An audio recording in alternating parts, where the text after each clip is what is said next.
Alright, so let's go over how to install Oneshock suspension kit on the Onewheel. And let's just get straight to it. So you already took your board apart. Cable is going to be at the bottom on the left side. That's the front of the board. We're going to attach the fork. We're going to put a little bit of Loctite.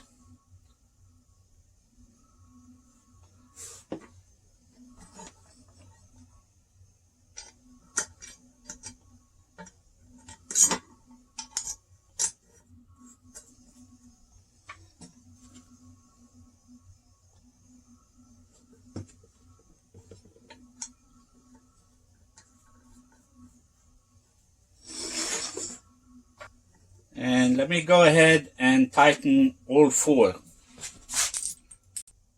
Okay, so I went ahead and tightened all four. And we're done with the wheel assembly. That was easy. One frame that I still have that I haven't put a shock on yet, so I can work with it. And you left the controller, the battery module in. That's the front, left, right, battery cable. You're going to put an X here. I will tell you why later. And then we're going to put a line right at the edge of the hole. Right there. We're going to put a line on top.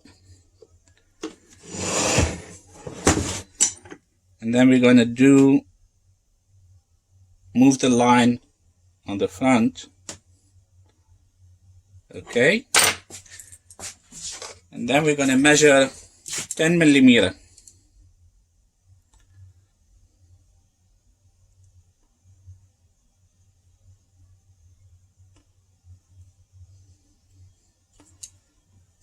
That's 10 right there.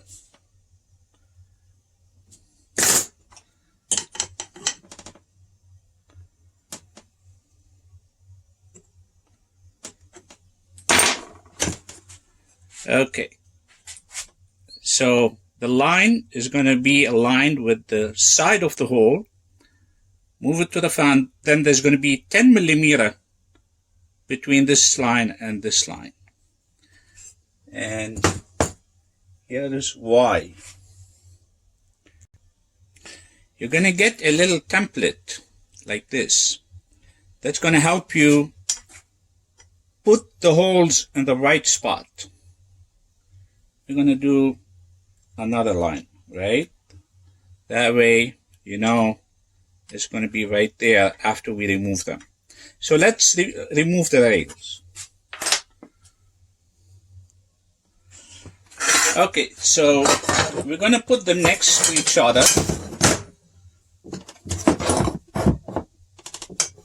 I'm going to make them 100% aligned. I like to go with this rather than the outside. That tells me it's 100% aligned right there. Put them next to each other. Get that corner.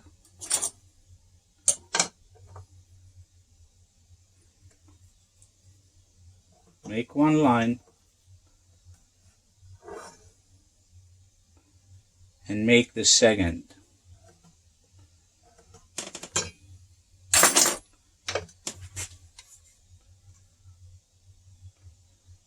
So now we're gonna clamp this right between the two lines.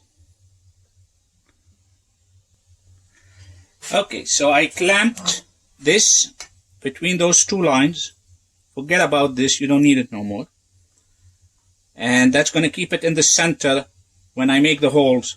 Always double check before you drill that you got 10 millimeter from this to this.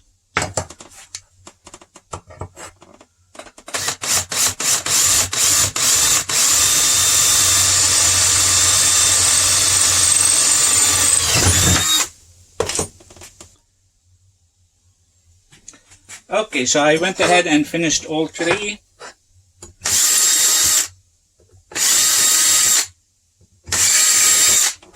Now I can go ahead and do the other one.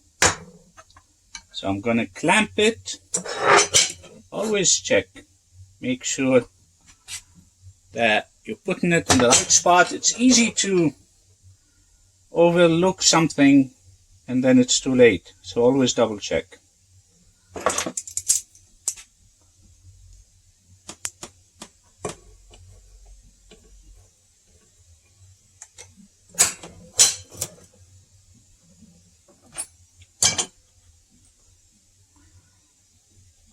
That looks good to me. So let me go ahead and make these 3 holes. So we're done with the top part. That was easy, right? So now we're going to move to the bottom. And we're going to put a line from the edge of that hole. Okay? And now we're going to move to the back, or to the battery module, 11 millimeters.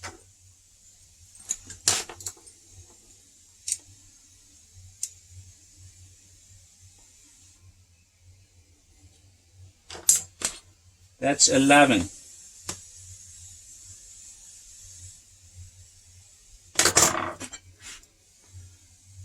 So that's 11 there. And we're going to put another line. Okay.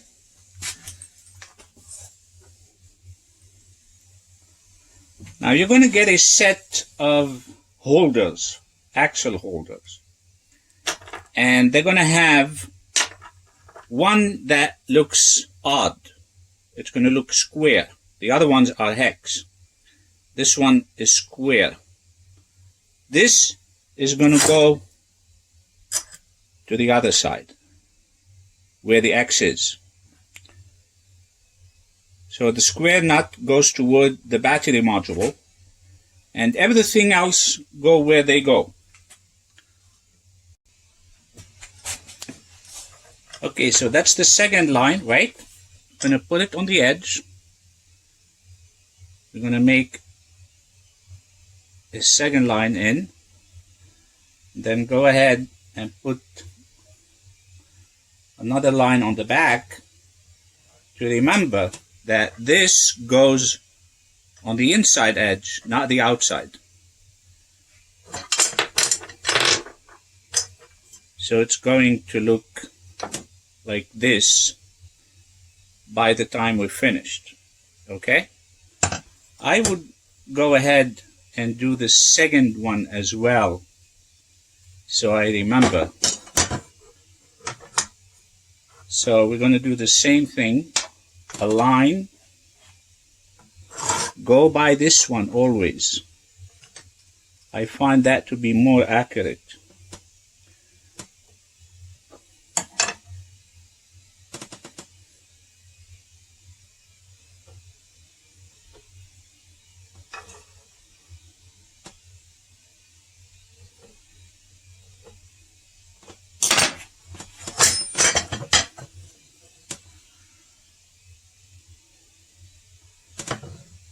So the other one is going to sit on the inside also. So the edge is on the inside.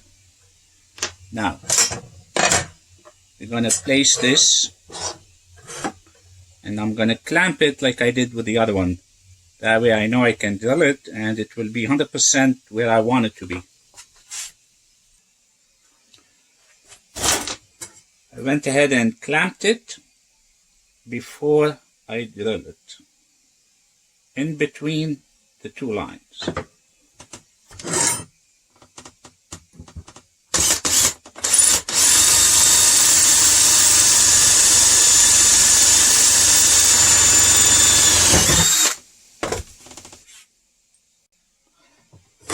Okay, so I did those two. I'm going to place it there. You're going to get the square nut and the shorter screw. One is 40 millimeter, one is 12. That's the only 12 millimeter you have. You're going to put it toward where the X is. And then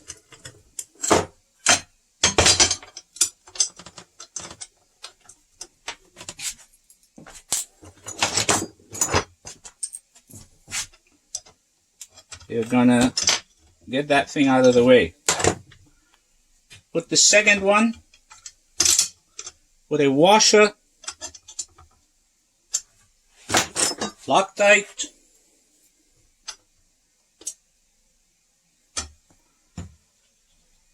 lock nut, hold the nut and tighten.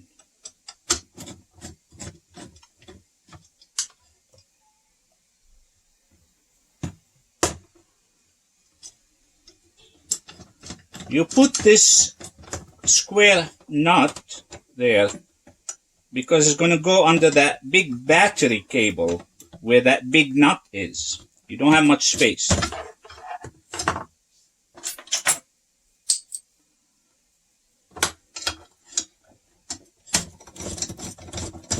Firm. That's one. Now I'm going to do the other.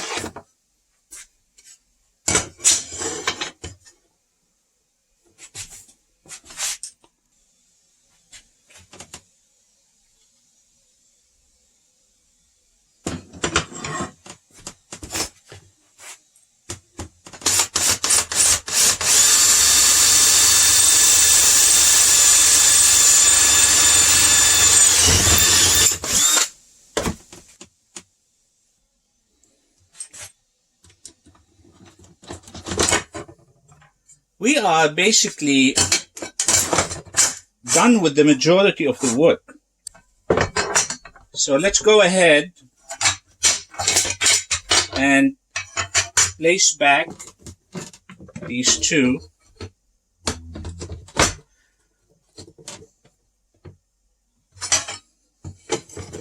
I'm going to put four screws, 1, 2, 3, 4, to hold it together. Okay, so this is the main support that is going in those holes. I'm going to put one on this side,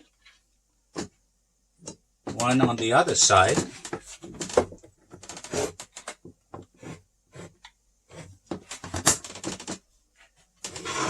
And then I'm going to put a washer, Loctite, and I'm going to do the same as I did with the other one. So let me do that off camera so we don't waste time. Okay, got one finished.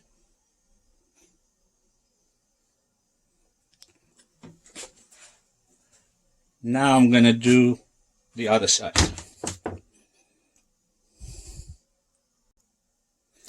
Okay, so I finished all 6 of them.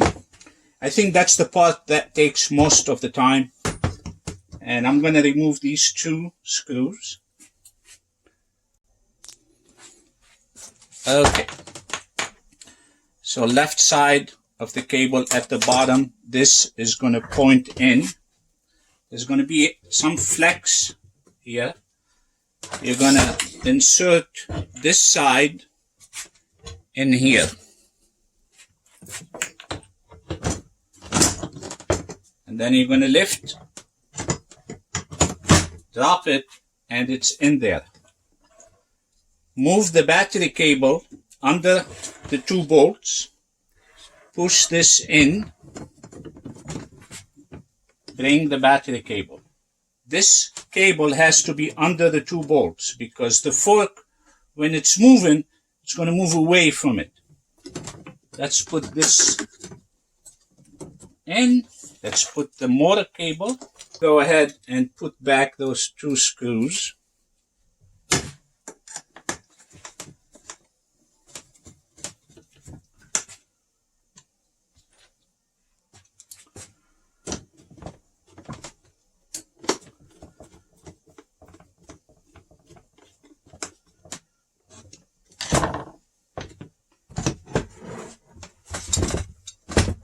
That's what you're looking for. So now we're going to add the shock absorber.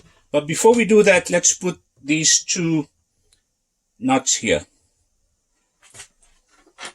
Put a drop of Loctite.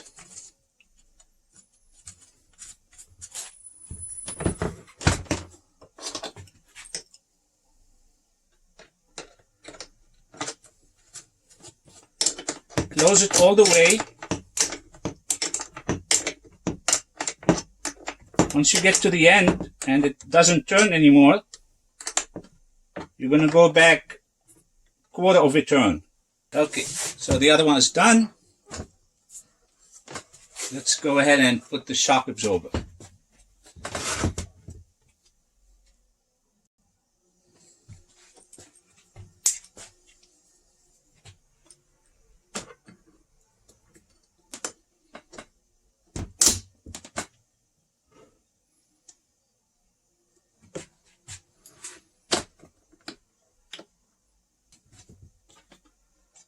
Okay, let me go ahead and tighten them. And we're done. Okay, so let's go over the shock absorber. This is 165 millimeter eye to eye. The brand name is D&M, and it's a very good air shock absorber. Pretty close to the high-end ones that go for $350, like RockShox or FoxShox. I'm actually very happy with these. And so you may either get this one, which has 2 valves, or you may get another one that has only top one, depending on what's available, because they're not always in stock. And they are both identical. They work the same way. So let's go over this one. The bottom one, I only pump 10 to 15 psi, no more. The top one, I pump 40 to 45 psi, and that's a good starting point, and I think that's what's going to work for most people. Now, everyone is different. You can tweak it to your liking. So make sure you use D&M shock pump you can get from Amazon for $26. Don't use electric pump. You will ruin the shock absorber. So use only this one. This will be shipped at 40 to 45 psi on the top one. The bottom one is 10 to 15 to get you started until you get this one. Then you can mess around with it whichever way you want. So I'm going to put 40.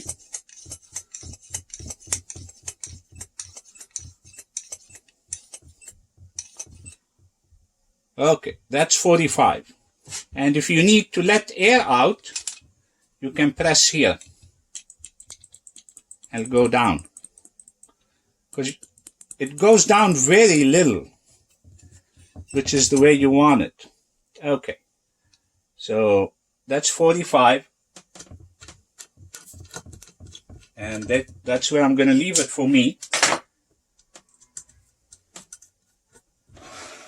This one here, if you turn it to the left, you locked the shock absorber. So now it's going to be like you don't have suspension there. So let's open it. The inside wheel, if you close it all the way clockwise, the movement will be slow. If you open it all the way counterclockwise, the movement will be fast.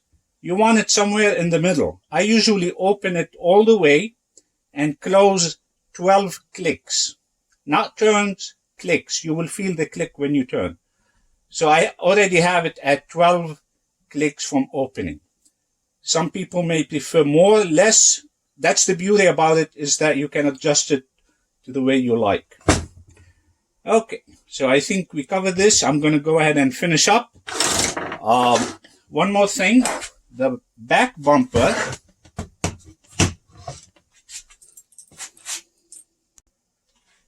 okay, you're going to need to shave about 8 millimeter from the tip. You can use a wood file, you can clip it, or you can use a Dremel tool. I used a wood file, I made a line, I shaved it, because if you don't, it's going to overlap this here. when you shave it, it sits behind it. Okay, so let me go ahead and finish up. Okay, so we're done. Let's go over the fender. Used a Spectrum fender, made a cutout, and slided it in, and I used rubber spacer from Amazon, 25mm by 6mm hole, 4 of them, so it sits evenly. And then I cut pieces of plastic. This is moldable plastic, also from Amazon. 2 pieces here to close the gap, and a single piece on the back. This is hot glue, easy to come off, and it seals it nicely. And I have the back open for VNR when I need an extra battery. I use a stock fender, an old one. I cut a piece out. I didn't use a spacer on the back. I just put it as I normally do. And now I have space to put an extra battery. And this will protect you from most debris. I think most debris come from the back. The front open is something I could live with. And I think it looks interesting. So I really like the look on this. And this works for me. Again, this is something you could improvise with. You could maybe even 3D print a part for the front. Okay, so let's give it a test run.